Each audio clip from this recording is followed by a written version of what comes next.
Have you ever wondered what happens when arrogance collides with nature itself? Stick with me, because this story will show you how greed and stupidity from an HOA turned into their worst nightmare. And trust me, you don't want to miss a single details, so make sure to subscribe to Sham Stories for more unbelievable tales like this one. It all started the day I came home from work and heard the sound of heavy machinery echoing through the valley near my ranch. I lived on a large piece of land that had been in my family for generations, a stretch of rolling meadows, oak trees, and most importantly, a creek that cut right through the property, winding gracefully like a silver ribbon. That creek wasn't just some water ditch, it had history. My grandfather used it for irrigation, my father taught me how to fish there, and I built a cabin by its edge, where my kids played every summer. It was more than water. It was the heart of my land. But the local HOA, led by a woman named Karen Mitchell, didn't see it that way. To them, my creek was an inconvenience. You see, about a decade earlier, developers had built a sprawling subdivision of million-dollar homes right downstream from me. They sold the buyers on Lakeview Luxury Living, promising that the natural waterway would enhance property values. The problem was, these homes were built in an area where the soil was swampy and unstable unless it drained properly into my creek. And over the years, the homeowners started complaining about soggy lawns, standing water, and mosquito infestations. Rather than admit the developers cut corners, the HOA board looked for someone else to blame, and that someone was me. They insisted my creek was a public utility and that I should allow them to make improvements for the sake of the neighborhood. I told them politely, and later very firmly, that the creek was private, that I had the water rights recorded in county records, and that no one was to touch it.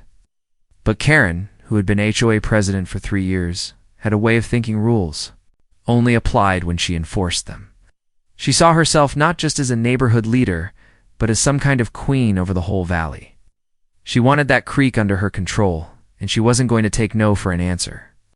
On that fateful day, as I drove up the gravel road toward my cabin, I nearly slammed on the brakes when I saw a line of cement trucks parked along the ridge. My stomach dropped. I raced down, heart pounding, only to find workers in hard hats, pouring wet concrete straight into the mouth of my creek bed. The sight was so surreal that for a moment I thought I was dreaming. The crystal-clear water that had run for generations was choked, bubbling weakly as gray sludge engulfed it. I jumped out of my truck, yelling over the roar of the mixers, demanding to know who authorized this. The foreman waved a clipboard at me and said, "We've got HOA orders, signed right here. They're filling this in for flood control." Flood control? I nearly laughed in disbelief. The only floods we ever had came from heavy spring rains, and even then, the creek handled the runoff beautifully. But the HOA had decided the creek was too unpredictable, so they were plugging it with tons of concrete, turning it into nothing more than a dead trench. I shouted at them to stop immediately, that this was my land, my water rights, and they were trespassing. The foreman shrugged and said I should take it up with the board. Furious, I stormed up to the subdivision, and there was Karen herself, standing smugly with a group of homeowners as though she had just unveiled some grand project. She wore her usual pastel sweater and oversized sunglasses, holding a glass of iced tea like she was hosting a garden party. "You're ruining my creek!" I shouted, marching right up to her. She didn't even flinch. "Correction," she said sweetly. "We're saving the neighborhood. That little ditch of yours has been nothing but trouble, and now we're making it safe for everyone." I could barely believe her arrogance.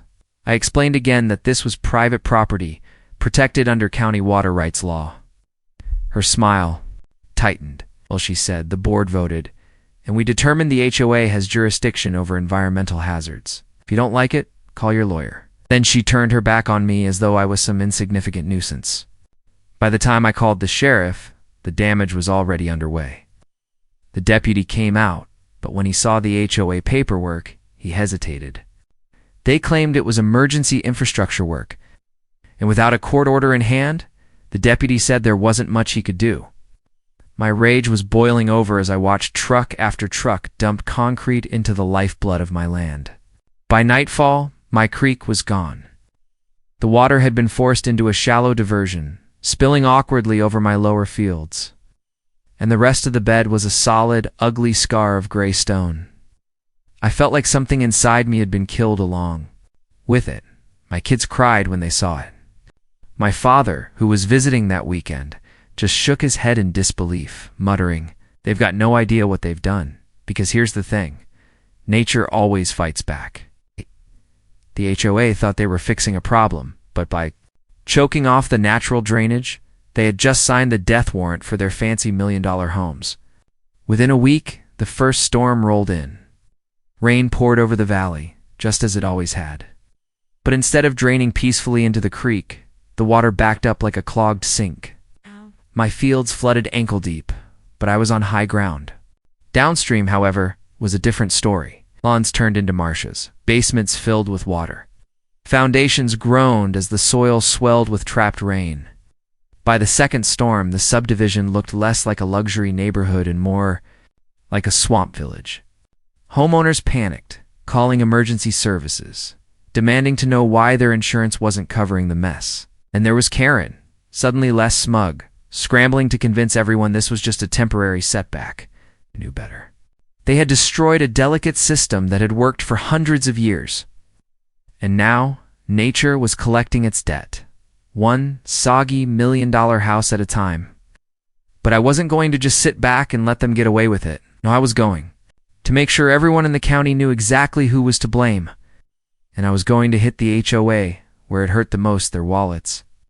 The following week, after the disastrous HOA confrontation, I started seeing the early signs of what I knew would eventually come back to haunt them.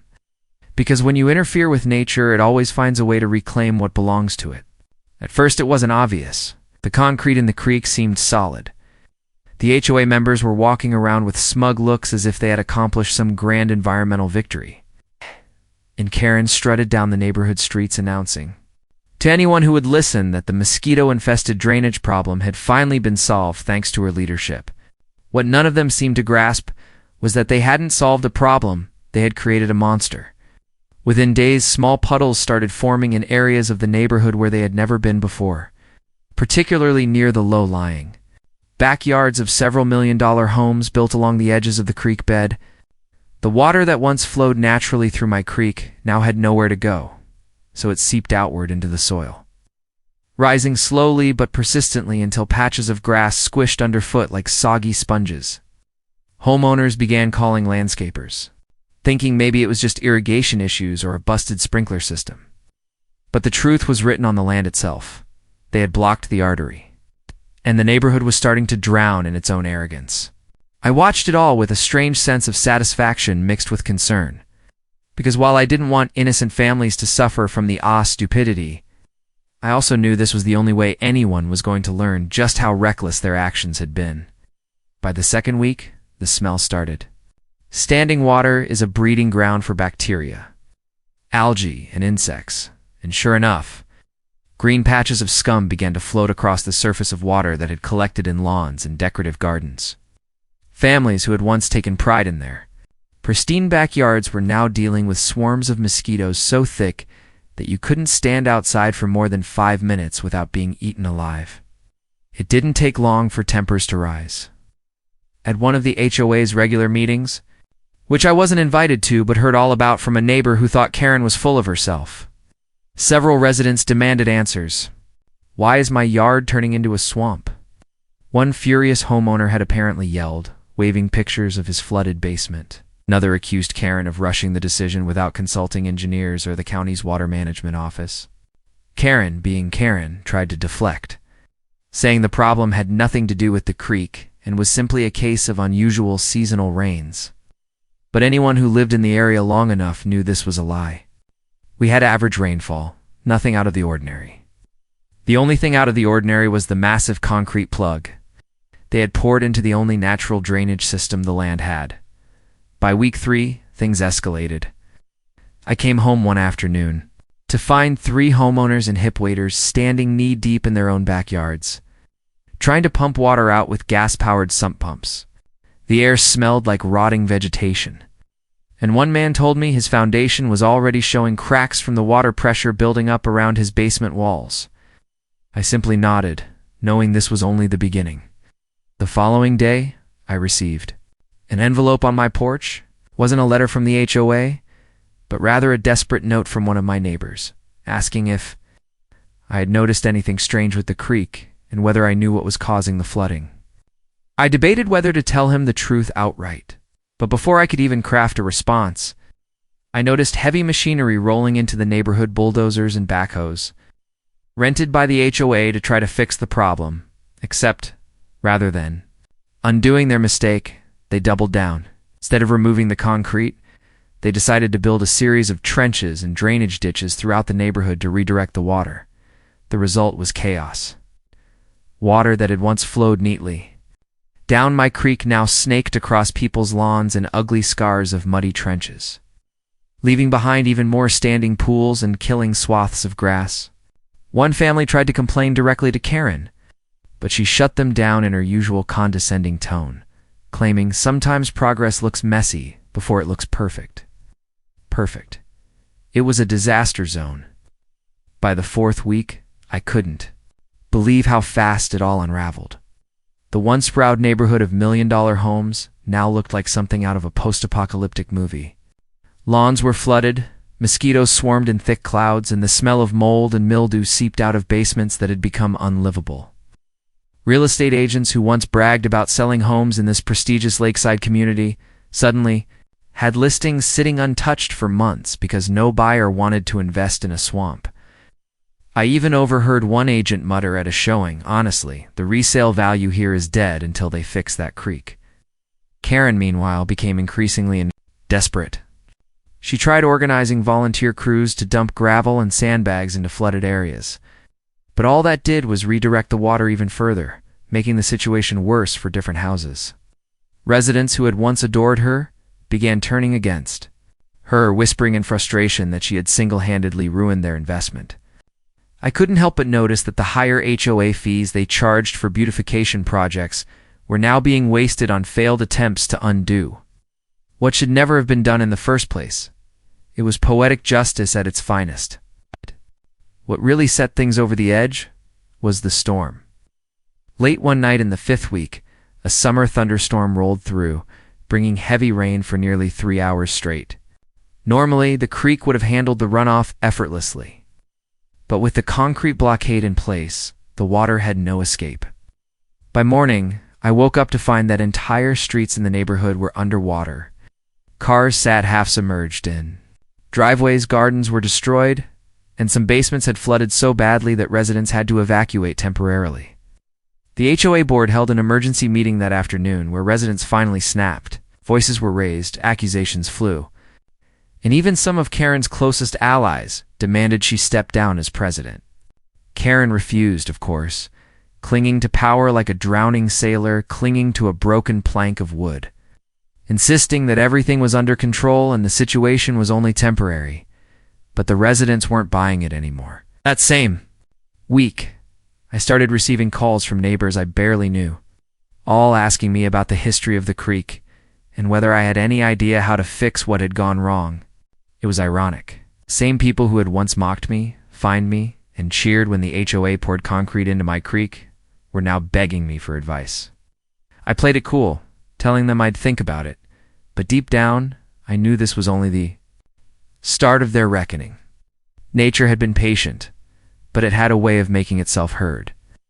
And now the entire community was drowning in the consequences of Karen's arrogance. The smell, the water damage, the crumbling foundations, these weren't just inconveniences. They were the price of hubris, and the bill was only beginning to come due. The fallout from the concrete disaster began quietly at first, like the subtle drip of a faucet no one notices until the sink overflows. Oh. And then it swelled into something far larger than the HOA board had ever imagined. It started with a single homeowner calling me one humid afternoon. A woman named Linda, whose backyard lined the part of the creek closest to my property. She was furious, not at me, but at the HOA. Her voice crackled with barely contained rage as she described how the grass behind her house had turned into a mushy mess. Water pooling ankle-deep every time it rained, mosquitoes multiplying in stagnant puddles, She admitted that at first she thought her sprinkler system had burst underground. But when a landscaper came out to check, he told her the soil was oversaturated from runoff that had nowhere to go. The creek had been blocked, and the water was spreading out behind the row of luxury homes, leaving their lawns unusable. Linda told me her family couldn't even let their dog outside without wading through swampy muck. That single complaint quickly turned into many, because the same thing was happening to all the homes backing up against the blocked waterway. These million-dollar properties that once boasted perfectly manicured lawns and enviable outdoor living spaces were now festering breeding grounds for insects, rot, and mold. I didn't gloat right away, but I admit a part of me relished the irony. These were the same people who had voted for the HOA board's decision to fix the creek. Now their perfect suburban dream was crumbling, quite literally sinking into the swampy mess they had created. The real kicker came 2 weeks later when the first structural issues appeared. A man named Robert, who prided himself on his sprawling deck that overlooked what used to be the gently flowing creek, noticed the wooden posts supporting it were sinking unevenly. One side tilted just enough to make the whole deck lopsided. A contractor he hired told him the soil beneath was compromised, waterlogged, and unstable, no longer capable of holding weight because of the way the water table had shifted since the creek was blocked. Within days, the deck was roped off with yellow caution tape, deemed unsafe for use, and Robert was just the first. The slow creep of swamp conditions spread house by house, undermining patios, gardens, retaining walls, and even the foundations themselves. Tiny cracks appeared in basements, drywall warped, and the unmistakable smell of mildew began to linger inside. Pristine homes that once stood as monuments of upper-middle-class perfection. That was when panic set in. People who had once smugly told me that the HOA knew best and that I should just fall in line with the community's decisions were now banging on the board's door, demanding answers. Meetings grew chaotic, voices raised, accusations hurled, and the smug president, Karen, struggled to maintain her icy composure as her neighbors blamed her for their swamp problem. She insisted the concrete was the right choice, that the situation was temporary, the water would find its new balance. But no one was buying it anymore. Not when thousands of dollars in property damage were stacking up with each passing storm. I decided to take advantage of the situation, not through revenge in the loud, its obvious sense, but by quietly documenting everything. I hired a hydrologist and a civil engineer to walk the property and evaluate the damage. Both of them, independently, came to the same conclusion. The HOA's decision to fill the creek with concrete had disrupted the natural waterway, caused artificial flooding, and destabilized the soil surrounding the entire community. The water, instead of flowing downstream as it always had, was now pooling behind the barrier and seeping into yards and basements. The creek had essentially been turned into a dammed-off swamp. And because the HOA never sought the proper environmental permits or consulted experts, they were in direct violation of state water management laws. With every word of their reports, my case grew stronger. But the beauty was that I didn't even have to lift a finger yet. The homeowners were already turning against their own board. Every angry neighbor was a potential ally, and I let the situation simmer until it boiled. Over naturally, the first lawsuit didn't even come from me. It came from Linda, the same woman who had first called to vent. Her attorney filed a claim against the HOA for negligence and damages, citing the destruction of her yard and the sinking of her backyard patio. When the local news picked up the story showing footage of her children playing in knee-deep water where grass once grew, the entire community's reputation started to crack. Who wanted to buy into a $1 million neighborhood that was literally sinking? Real estate agents pulled listings, prospective buyers backed out, and suddenly the board members, who prided themselves on boosting property values, were presiding over one of the fastest appreciations in the county. Karen scrambled to do damage control, but her carefully curated image as the all-knowing protector of the neighborhood was collapsing. I remember walking past her house one evening as she stood in her driveway, arms crossed, phone glued to her ear, barking orders at whoever was unlucky enough to be on the other end of the line. For the first time, she looked rattled, her polished control slipping. It was in that moment I realized just how fragile the whole HOA power structure was when things went smoothly. They lorded authority over everyone, but the second real consequences hit, they flailed like fish out of water. But my personal satisfaction wasn't enough. I wanted accountability, so I filed my own claim, not for damages to my land, but for environmental destruction. I had photographic evidence of the creek before, and after expert reports and documentation showing the natural ecosystem had been destroyed, frogs, fish, and birds that once thrived along the water were gone. Native plants were suffocating under stagnant water and layers of silt. The Environmental Commission didn't take long to respond. Within weeks, the HOA received a formal notice, a violation, and an order to remediate the damage. The cost of that remediation? Hundreds of thousands of dollars, money they didn't have sitting around. To cover it, they would have to levy massive special assessments on homeowners, the very people who were already furious about their sinking yards and flooded basements. It was a perfect storm of financial and social collapse, all born from one arrogant decision to fill a creek with concrete. As the weeks stretched into months, the swamp grew worse. Summer heat amplified the stench of stagnant water, and the mosquito population exploded to biblical proportions. Outdoor barbecues and evening strolls, once staples of the neighborhood lifestyle, disappeared as families barricaded themselves.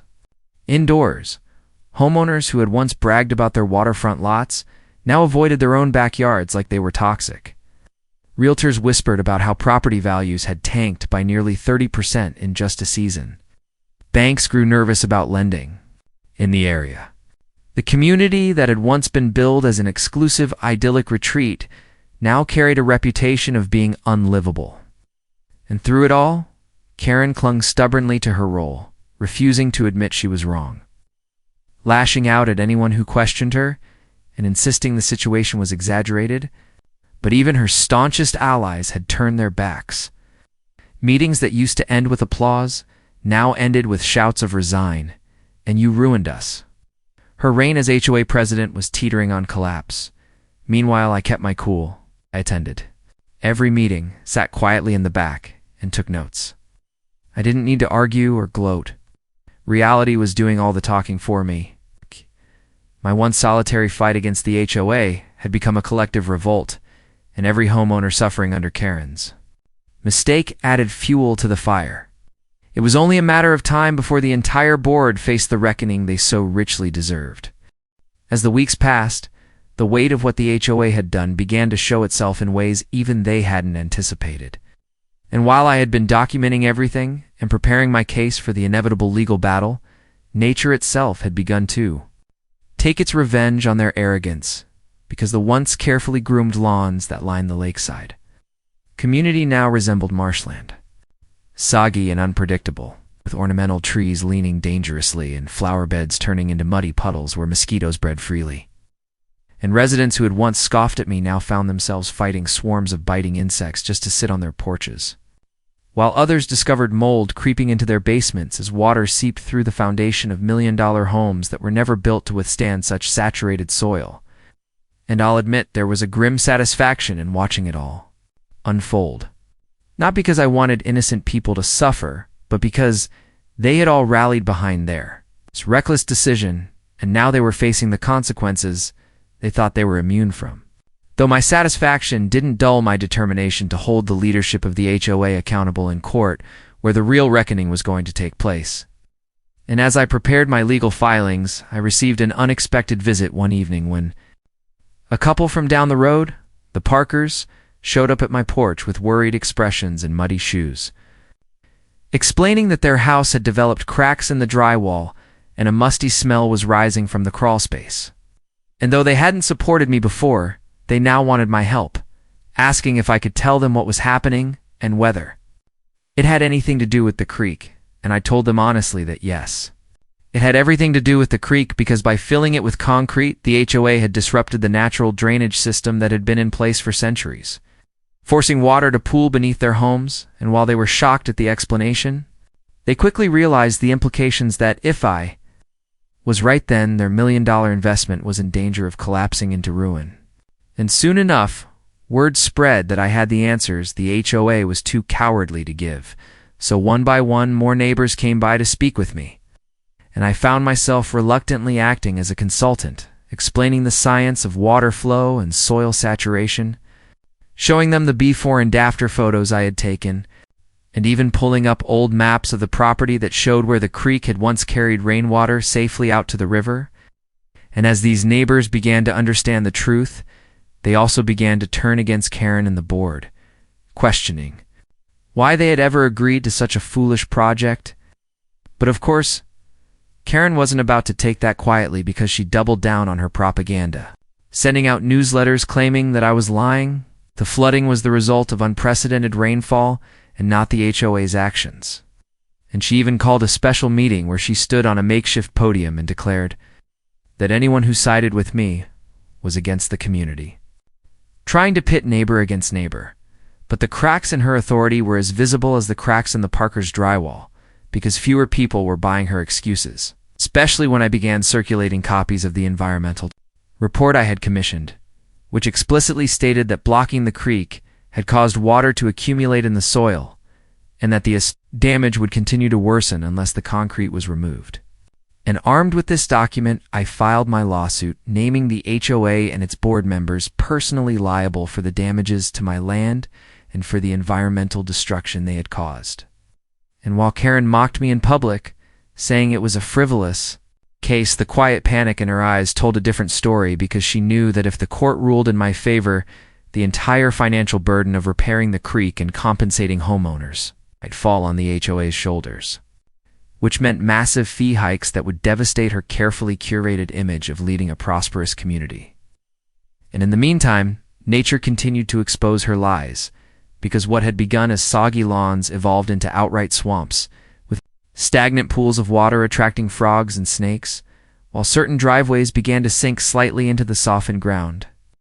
And contractors who had been called to inspect the damage started reporting back to homeowners that their foundations were at risk. And now the very people who had mocked me were sending me apologetic messages and asking if I would testify on their behalf if they pursued claims of their own. And while I told them I wasn't looking for allies, only justice, I couldn't deny that the tide of public opinion was finally shifting, weakening Karen's once iron grip over the HOA. Yet she still refused to admit defeat, and instead tried a desperate maneuver by organizing a community volunteer day where residents were asked to help dig new drainage ditches and plant water-absorbing shrubs.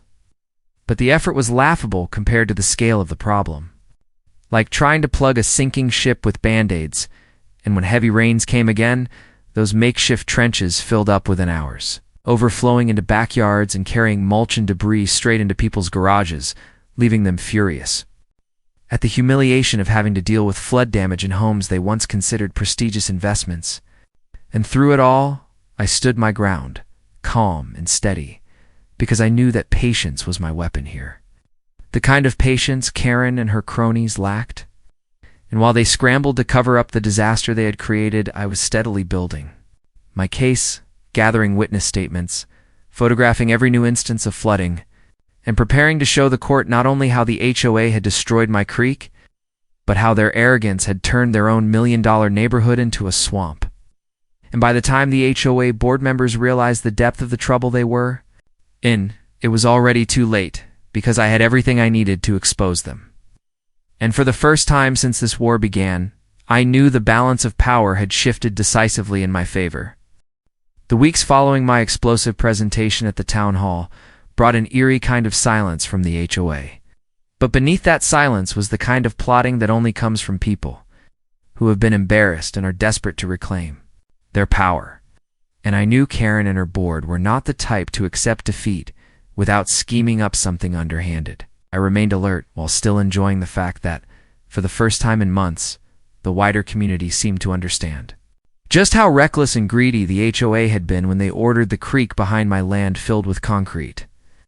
The neighbors who once muttered against me now stopped by my property to shake my hand or offer me thanks for speaking the truth they had been too afraid to voice. And even a few of them admitted that they had noticed water pooling on their lawns where it never had before. Evidence that Karen's brilliant creek control Project had turned nature's drainage system into a ticking time bomb beneath their expensive million-dollar homes. And each time I heard those stories, my resolve deepened to push forward, with both legal and public pressure until justice was done, because this was no longer just about MIT, was about protecting the land itself, enforcing accountability onto those who thought money and titles could override common sense and natural law. So I continued compiling every document, every witness statement, and every photograph into thick binders that my lawyer said would crush them in court. But as I worked on that case, the HOA launched their own campaign of retaliation, one that relied not on truth, but intimidation, sending me cease and desist letters accusing me of slander, parking their hired security cars at the edge of my driveway to make me feel watched, and even one morning, having Karen herself march across my property line, waving a stack of papers and yelling that I had no right to defame the HOA. In front of the town, though she turned tail and stormed off, when I calmly told her I had recorded her trespassing and would happily show the footage to the judge overseeing our case. And though she tried to act powerful, her face gave her away, Ed, with fury, eyes darting with panic. The look of someone who knew the foundation beneath her was crumbling, just like the yards of the homes. She pretended to protect, but still she pressed forward, organizing an emergency HOA meeting where she promised residents that she would sue me for millions in damages if I didn't drop my case. A move that only backfired because more and more homeowners had already seen the photographs I'd posted of water flooding their neighbors' garages and of the giant cracks forming in sidewalks where the land was shifting from oversaturation, and slowly the loyalty that Karen once commanded began to slip as people whispered in corners that she might actually be the one costing them their homes, not saving them. And I'll never forget the day when one of the homeowners, an older man named George, who had always voted with Karen's, stood up during an HOA meeting and shouted, "We trusted you, and you filled the only drainage system we had with cement, and my basement's ruined and my insurance won't cover it." And the whole room erupted in arguments, half the board trying to calm people down while Karen stood frozen, gripping her clipboard so tightly her knuckles turned white. And I realized in that moment that the tide was turning, but I also knew the HOA wouldn't collapse overnight, so I needed to keep pushing steadily, carefully, and relentlessly until the court case and the mounting community outrage converged into one unstoppable force. So I kept showing up at city council sessions, with more evidence, more expert opinions, and more drone footage of the once clear creek that was now nothing but a scar of gray, concrete forcing rainwater to snake through people's lawns. And by then, the local newspaper had begun covering the story, publishing an article titled "Creek Filled for HOA Project Leaves Homes in Peril," with my photographs plastered on the front page. And that publicity broke the wall Karen had tried to build, because suddenly it wasn't just my word against hers, it was my word, my evidence, and the undeniable rising water levels against her flimsy excuses. And as more eyes turned toward the HOA, the pressure on Karen grew until she started making mistakes, like filing paperwork with contradictory numbers about the cost of the project and trying to delete old emails that were later recovered showing that she had personally fast-tracked the concrete job despite being warned by contractors that it would back up water. The most shocking revelation came when one whistleblower and HOA board member who had grown disillusioned leaked documents showing that Karen had signed a side contract with the concrete company for personal consulting fees, essentially pocketing thousands while selling the project to homeowners as a necessary improvement. And when I read those documents, my hands actually shook with a mix of anger and exhilaration, because that was the smoking gun. The undeniable proof that she hadn't just been arrogant, she had been corrupt. And my lawyer grinned when I handed him the files because he knew it would blow the case wide open. So as I prepared for the coming showdown, I also took a quiet moment by the edge of my ruined creek, staring at the stagnant pools of water collecting in the bends where fish and frogs once thrived. I promised myself that I wouldn't stop until the natural flow was restored, and the people who did this were forced to face every consequence the law could bring. Because nature has a way of demanding justice, and sometimes it takes someone willing to stand firm, absorb the blows, and keep pressing forward until the truth is louder than the lies, and that's exactly what I intended to do. As the HOA board faced mounting legal and financial crises, the entire neighborhood began to fracture. Under the strain of the swamp that had replaced their once pristine community, houses that had been worth over $1 million were now impossible to sell, as the swampy odors seeped into their walls and mosquitoes bred in clouds that made backyards unlivable. I kept my distance most of the time, watching the chaos unfold with a sense of justice finally catching up with them. My creek was ruined, yes, but their arrogance had come back to destroy them more thoroughly than I ever could have planned. Yet the board, desperate to maintain some form of control, started enforcing stricter rules on the remaining residents, hoping to squeeze out fines to pay for legal fees and remediation. They sent letters demanding lawn improvements even as yards sat underwater. They tried to collect special assessments of tens of thousands from families who were already facing foreclosure. And they doubled down on harassing me, sending drones to hover over my land to monitor compliance. I documented everything, and every time their drones flew over, I made sure to capture video evidence of them trespassing on private airspace, adding to the list of violations I was prepared to present in court. Meanwhile, the press continued to dig deeper into the story, and the HOA's reputation was now synonymous with corruption and incompetence. Local news called it the Swamp Neighborhood Scandal, and interviews with angry residents who had lost their savings dominated primetime segments. Families who had once been loyal to Karen's leadership began turning on her, appearing on TV to denounce her greed and reckless decisions. It was becoming clearer every day that the HOA was not going to survive this disaster. Karen, however, refused to admit defeat. She started showing up at community meetings with binders full of excuses, blaming contractors, blaming the county, even blaming me for stirring trouble. Her speeches grew more erratic as she tried to rally what little support she had left, but even her closest allies began to distance themselves. One board member resigned publicly, announcing in front of reporters that he could not, in good conscience, continue to support an association that destroyed the very homes it was supposed to protect. The moment went viral, drawing even more negative attention. At the same time, lawsuits filed by individual homeowners began piling up, each one adding to the HOA's financial burden.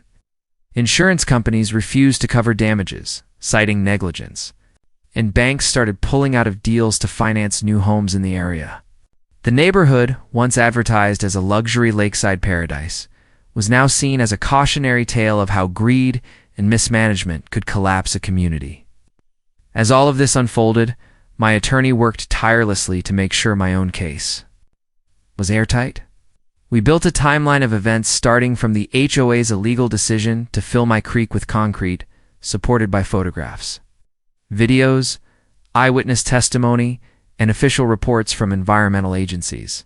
Each piece of evidence painted a damning picture of how the HOA had not only violated the law, but also ignored repeated warnings about the consequences. The trial date was approaching, and I could see the fear in Karen's eyes whenever I crossed paths with her. For the first time, the woman who had tried to intimidate me seemed small, cornered, and aware of the storm she had brought upon herself. But while Karen scrambled, the swamp itself grew worse. Heavy summer rains turned the neighborhood into a lake, submerging entire driveways and forcing residents to wade through ankle-deep water just to reach their front doors. Mosquitoes carried illnesses that led to several children being hospitalized, and the county health department issued multiple warnings about the public hazard. Still, the HOA refused to take responsibility, instead insisting that residents cooperate and pay higher fees to fix the problem. Tensions boiled over at one particular HOA meeting when a father whose child had been hospitalized stood up and shouted at Karen, accusing her of endangering lives. The room erupted in chaos, and the police had to be called to escort Karen out.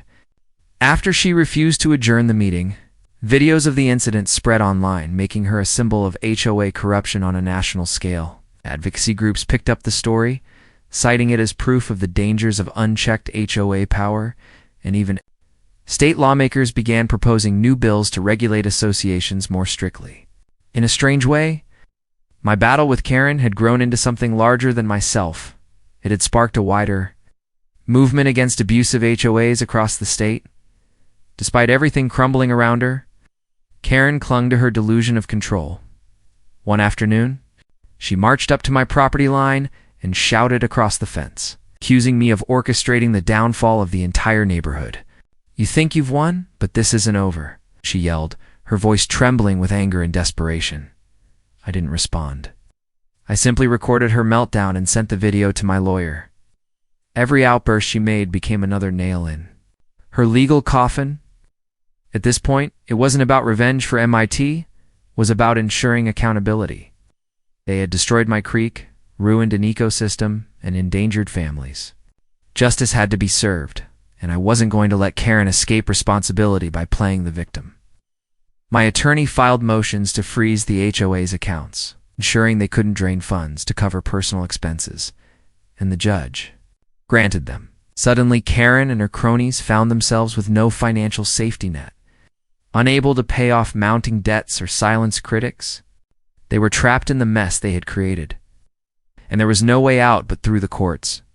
By late summer, the swamp had reached a point of no return. Mold spread through basements, foundations began cracking, and several homes were declared uninhabitable. Families fled, abandoning their investments, while signs warning of contamination were posted along the streets. Real estate agents stopped listing properties in the area altogether, calling it a lost cause.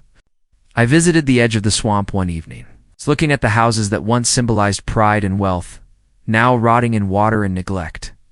It was surreal to think that all of this had started with one arrogant decision to pour concrete into a creek. Karen's dream of controlling the neighborhood had backfired in the worst way possible, leaving behind a wasteland instead of a community. I felt a strange mix of satisfaction and sorrow. Well, I had won the moral battle. The environmental damage to my land would take years to repair. Still, the knowledge that those who had wronged me were facing the full weight of justice gave me strength to keep pushing forward. The day the court hearing finally arrived, the HOA members strutted into the courthouse like they were heading to a corporate boardroom. Armed with binders, smug smiles, and that arrogance of people who thought they had already won. Karen was at the front of the group, of course, her pearls clutched tightly around her neck and her expensive heels, clicking against the tile floor as though every step was meant to announce her self-proclaimed superiority. Behind her, the rest of the board trailed along, whispering to one another, their eyes occasionally darting toward me with that same mix of disdain and dismissal they'd worn since this entire ordeal began. But what they didn't know, what they couldn't have possibly prepared for, was that this day was not going to be the validation of their control. It was going to be the unraveling of their empire. I sat calmly in the courtroom, my lawyer beside me, though in reality, I didn't even need him to feel confident. The truth was so blatantly in my favor, so overwhelmingly clear, that I could have represented myself and still torn their case apart. Yet, appearances mattered, and having a professional by my side only further emphasized the contrast between my calm confidence and their frantic desperation. When the judge entered the room, everyone rose, and for a brief moment the solemn silence pressed down on all of us. This was at the moment where the HOA would finally realize just how badly they had overstepped. Karen was the first to present her side, standing tall as though she were speaking for a group of dignitaries rather than a collection of entitled suburban homeowners. She began with a speech about community standards and collective decision-making, weaving her words like she thought she was delivering the opening argument of a high-profile attorney.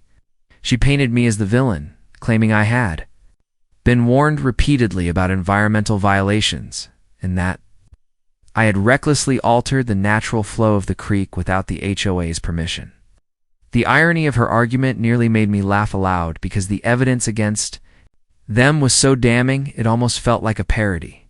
They truly believed they could twist the story so dramatically that the judge would ignore the concrete, literally choking the creek and focus instead on their made-up narrative. My lawyer let her go on uninterrupted, nodding politely while I sat back, arms folded, eyes steady on her. The longer she talked, the more animated she became, her voice rising, her hands gesturing wildly until even the judge looked like he was growing tired of her performance. When she finally concluded her dramatic speech, she smirked in my direction as though she had already won. That smirk didn't last long. When it was our turn to present, My lawyer calmly stood, approached the judge, and handed over a series of photos, videos, and environmental reports. The evidence spoke louder than any words could. Images of concrete being poured directly into the creek by contractors hired by the HOA. Videos showing the immediate backup of water as the natural flow was blocked. Scientific reports documenting the destruction of wildlife habitats and the severe flooding risk that followed. It was undeniable, irrefutable, and utterly devastating for their case. I watched the color drain from Karen's face as each piece of evidence was displayed, her hands gripping the edge of the table tighter with every passing second. By the time the environmental expert we brought in testified about how their reckless actions had caused irreparable damage, she was shifting uncomfortably in her chair, her earlier arrogance replaced with a flicker of fear. The judge's face told me everything I needed to know. He wasn't buying their story for a second. But it wasn't just about proving they were wrong. It was about showing just how much damage they had caused. The flooding hadn't just affected me. It started seeping into the basements of the very homes they thought they were protecting. Families were dealing with mold infestations, cracked foundations, and skyrocketing insurance premiums. The swampy smell that lingered in the neighborhood was a constant reminder of their arrogance.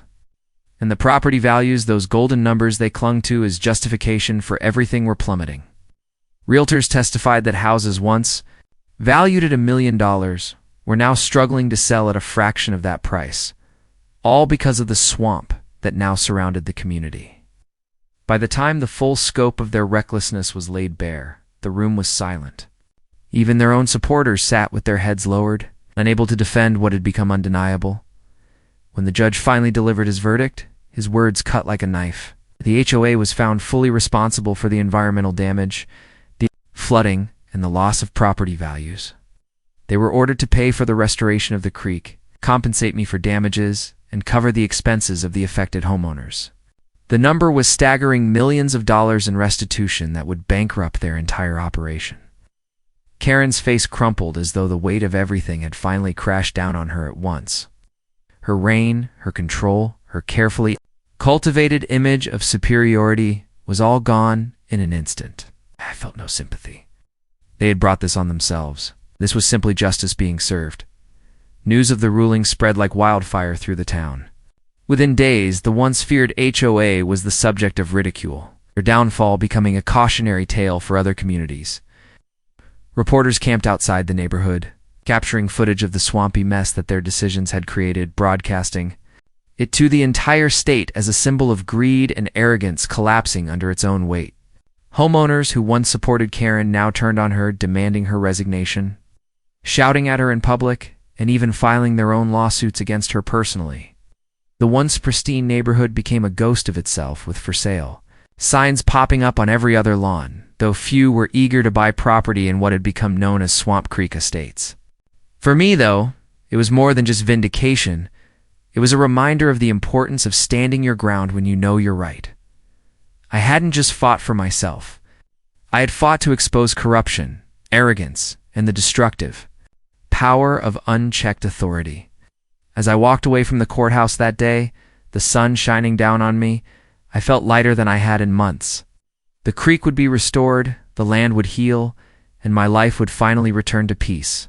Karen and her cronies, however, would spend the rest of their days living with the consequences of their actions, their empire reduced to rubble, their reputations destroyed. And as for me, I knew one thing for certain. The next time someone tried to use power, intimidation, or arrogance to control me, I'd be ready. Because once you've stood toe-to-toe with people who thought they were untouchable and watched them crumble, there's nothing left to fear. Their swamp would remain a permanent scar on the land, but also a permanent reminder that the truth always finds a way to surface, no matter how much concrete you try to bury it under. If you want to hear more stories where arrogance meets justice and see how power-hungry people end up destroying themselves, make sure you subscribe to Sham Stories, because the battles I've faced are only the beginning, and there are plenty. More tales of truth, defiance, and victory waiting to be told.